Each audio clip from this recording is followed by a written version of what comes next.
Kubri alana bala même central Togo télévision na dans famille c'est de ta famille c'est de wakatun sur économique de mon labaro na kalem ki danado sinye wurumbuna labaro na telege danosda badebege na ko de Togo alzi wurumbuna ro badebege bawule se de ta de kiditi bomboze da tene dendibi na zombi boze na blem basba dangbatir kana de Algérie na français blem bolota no yo chko badeboe wala baro de walasda meni belem braje patab de rechercherti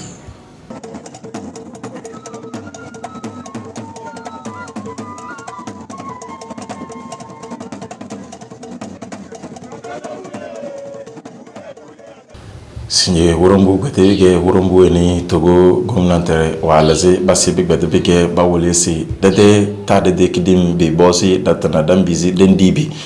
da bosi don yutna asombe biyele mo lesi eni ko biya bana bonozo da belando bala no domo bede farande o mbe yanki ditu ada batana lo maza kaza nga ba na bujokozo dum askrim bi de kaber nga bujokozo dindi bel nak domana wani wazo koda domani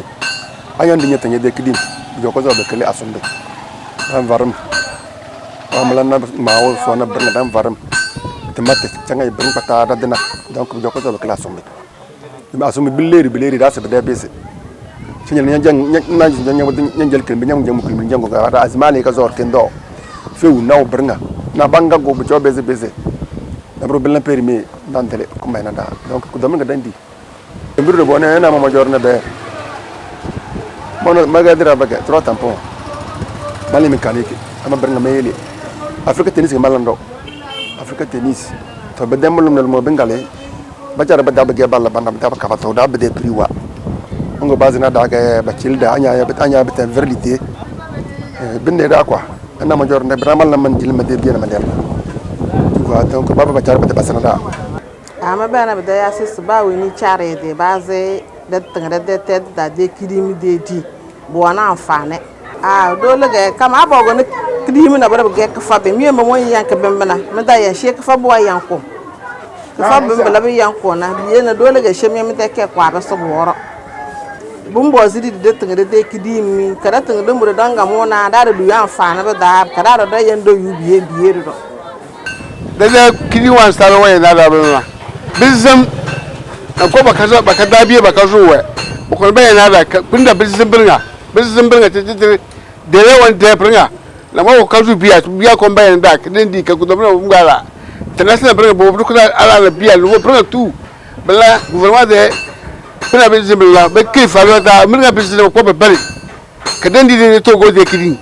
de ba dan jabi bizam ba de kembe de birnga tina birnga bizam ko ba yana da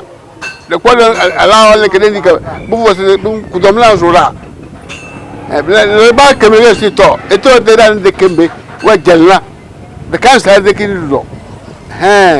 do mu da lena an sa kidin wotin tanga ga ku domni ga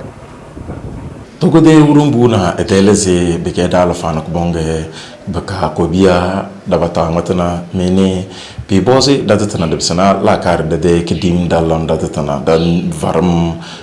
dalam na bernace patan debsana datan de ta de kidim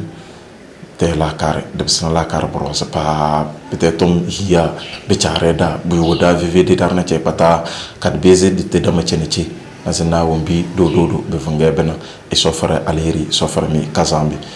wakati kana dade Algérie na France belembolota bade bona noyo chiko noyo nkigen na mo dade Algérie de te do ko jodo elo volo se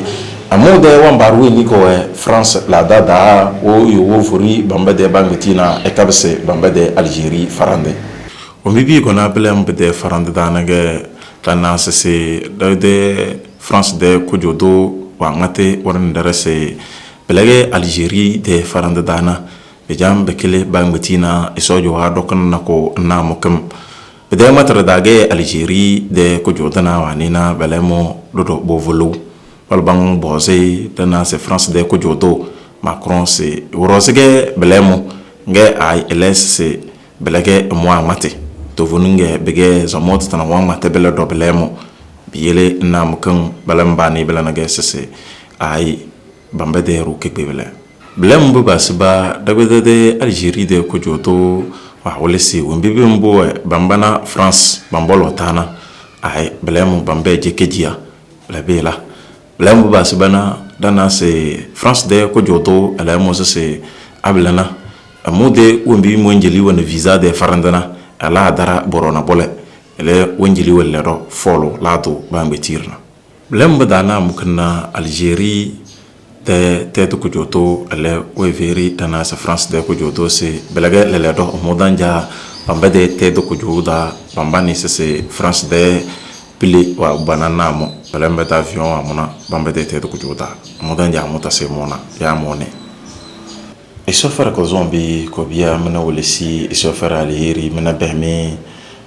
mana se singe urombuna labaro arnche pata wonti do wana de Central Togo Television da na telem ga dalze dole mido ana toro wetir urombu mangane e sofara mi kazambe so ta se farmi kazambe na bem Central Togo Television sa mana arnche pata de telemble tenya